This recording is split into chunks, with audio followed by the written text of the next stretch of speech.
आज नागपुर कांग्रेस की जिला पार्लियामेंट्री बोर्ड की बैठक ली गई, जिसमें निकाय चुनाव के मद्देनजर नगराध्यक्ष पद के उम्मीदवारों का साक्षात्कार आयोजित किया गया, जिसमें फिर एक बार सुनील केदार समेत कई नेताओं की कमी खली। हालांकि बैठक में सांसद श्याम कुमार बर्वे की और वीरेंद्र जी जगताप, नागपुर जिला प्रभारी कांग्रेस तथा जिलाध्यक्ष अश्विन बैस, कुंदा राउत समेत कई नेता मौजूद रहे।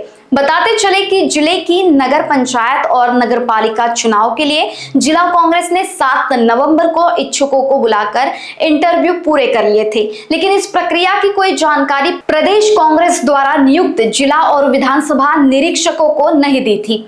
इसके अलावा शिष्टाचार और नियमों के अनुसार प्रदेश कांग्रेस और अन्य गठबंधन के पदाधिकारी भी उपस्थित नहीं थे। कांग्रेस के दूसरे गुट ने इसकी शिकायत प्रदेश कांग्रेस से की और बताया कि केवल केदार गुट के कार्यकर्ताओं के ही इंटरव्यू लिए गए हैं, जिसके बाद 7 नवंबर को हुए इंटरव्यू रद्द बताए गए थे, जिसके बाद 2 नवंबर को औपचारिक बैठक और 13 नवंबर को इंटरव्यू लेने के निर्देश दिए गए थे। अब 12 नवंबर को साक्षात्कार आयोजित कर वीरेंद्र जगताप इन्होंने फिर भी सभी ऑल बेल होने की बात कही।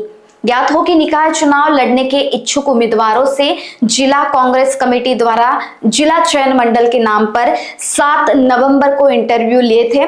जिलाध्यक्ष अश्विन बैस ने इसके लिए बैठक बुलाई थी, जिसमें जिले के दिग्गज कांग्रेस नेता सुनील केदार, राजेंद्र मूलक, सुरेश भोयर आदि ने साक्षात्कार लिया था। 3 उम्मीदवारों के पैनल की सूची प्रदेश कांग्रेस कमेटी को भेजने की जानकारी भी दी गई थी, लेकिन उस इंटरव्यू को प्रदेशाध्यक्ष हर्षवर्धन सपकाल ने रद्द घोषित कर दिया था। इसके बदले अब 12 नवंबर को प्रभारी निरीक्षक और विधानसभा निरीक्षकों की उपस्थिति में राज्य चयन कमेटी की बैठक बुलाई गई। आमची जिल्हा पार्लमेंटरी बोर्डाची बैठक आहे आणि त्या बैठकीमध्ये आम्ही आज अध्यक्षांचे मुलाखती घेणार आहोत। नगरसेवकांच्या मुलाखती 7 तारखेला त्यांनी विचारलं म्हणून तिकडे पाहूया। जिल्हा निवड समितीची बैठक आहे आणि त्यामध्ये अध्यक्षांच्याच मुलाखती आपण घेणार आहोत, नगरसेवकांच्या नाही, कारण नगरसेवकांच्या मुलाखती 7 तारखेला पूर्णपणे आटोपलेल्या आहेत। आधी पण मुलाखती झाल्या होत्या,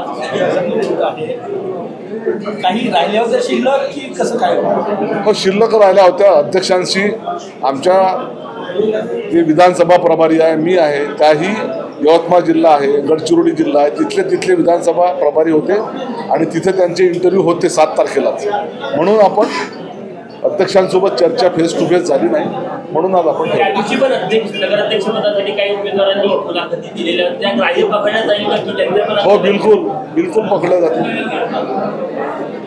आम्ही पुन्हा आमचं बोलणं राहिलं होतं विधानसभा प्रभारींचं, म्हणून आज आम्ही पुन्हा बोलवलं। तुम्ही त्यांनाच बोलवलं की वेगळे लोक आहे?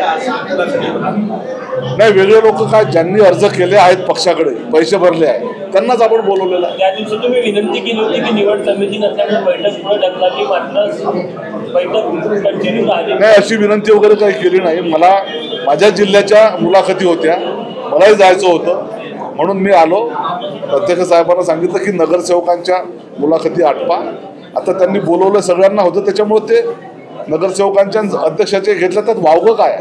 मला सांगा, आज तुमच्या या बैठकीमध्ये जिल्ह्याचे खासदार नाही आहेत, सुनील केदार नाही आहेत, दोन्ही महत्वाचे नेते आहेत, त्यांच्या उपस्थितीमध्ये नाही, हे मोठे लोक आहेत आणि कोणी आजार, खासदार साहेब आजारी आहे, सुनील भाऊ येत आहेत, सुनील भाऊ 5 जिल्ह्याचे प्रभारी आहेत, त्याच्यामुळे मुंबईत आज आमच्या पक्षाच्या मुलाखती आहेत आणि मुंबईत सगळ्या ज्येष्ठ नेत्यांना बोलवलेलं आहे, म्हणून सुनील भाऊ मुंबईत आहेत, मुळक साहेब मुंबईत आहेत। सर, सगळ्या जागांवर तुम्ही हे घेताय की काही जागा महाविकास आघाडीचे घटक पक्ष आहेत त्यांच्यासाठी सोडलेला आहे? कारण याचा अर्थ असा होईल की तुम्ही 16ची तयारी करतात। नाही, असं बिलकुल नाही। जिथे आमच्या पक्षाची ताकद आहे तिथे आमची निवडणूक लोक लढतील आणि महाविकास आघाडीमध्ये जी समन्वय समिती प्रदेशने तयार केलेली आहे, त्या प्रदेश समन्वय समितीच्या पुढे जर काही प्रॉब्लेम असतील तर ते जातील आणि ते सॉल्व्ह होतील। त्यात नवीन काय? शरद पवार गटाकडून आरोप करण्यात आला की काँग्रेसने आमच्याकडून बोलणी केली, त्यामुळे आम्हाला स्वतंत्र विचार करावा लागेल, नाही, तो त्यांचा प्रश्न आहे। आमच्या पक्षाची ताकद या जिल्ह्यामध्ये प्रचंड आहे. भाजपला आमचाच पक्ष शह देऊ शकतो ही वस्तुस्थिती आहे.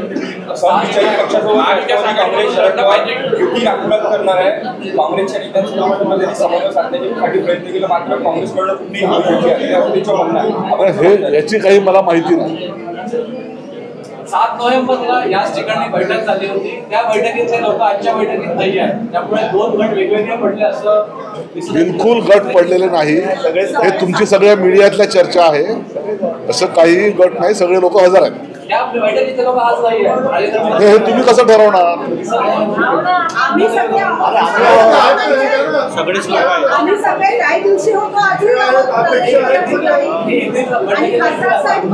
आज मुंबईला पार्लमेंटरी बोर्डातून केदार साहेब गेले आहे राज्याचं.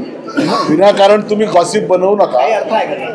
तुमची तयारी महाविकास आघाडीकडून लढण्यासाठी आहे की स्वबळाचा नारा देण्याची? जिथे जिथे स्थानिक लोकांची मागणी आहे स्वबळावर लढलं पाहिजे तिथं स्वबळावर लढणार आहोत. जिथं आमची थोडी बहुत कमी जास्त ताकद असेल तिथं आघाडी करून पण लढणार आहोत. आकडेवारी ठरलं का की जिल्ह्यामध्ये त्यांच्या नेतृत्वामुळे जास्त ऊर्जा मिळते ग्रामीणच्या सगळ्या कार्यकर्त्यांना त्यांची ऊर्जा काय ऊर्जा जास्ती असते ग्रामीण. सुनील केदार जी त्यांची अनुपस्थिती नेतृत्व आहे ग्रामीण तेच नाही आजच्या बैठकीमध्ये. आज मुंबईला प्रदेश निवड मंडळाची बैठक आहे. भाऊ त्याचे सदस्य आहे. इथं बसलेले कोणी प्रदेश निवड मंडळाचे सदस्य नाही, म्हणून जे प्रदेश निवडचे सदस्य नाहीत ते इथं हजर आहेत. जे प्रदेश निवड मंडळाचे आता बाबा मुळक साहेब, राजेंद्र मुळक ते वर्धा जिल्ह्याचे प्रभारी आहे. वर्धा जिल्ह्याची बैठक आहे त्याच्यामुळे ते तिथे गेले. उमेदवारांची केव्हापर्यंत होणार आहे? 16ला संध्याकाळपर्यंत होईल. Thank you sir. माफ करा. लोकवाहिनी न्यूज के लिए अविनाश तोतड़े, नागपुर.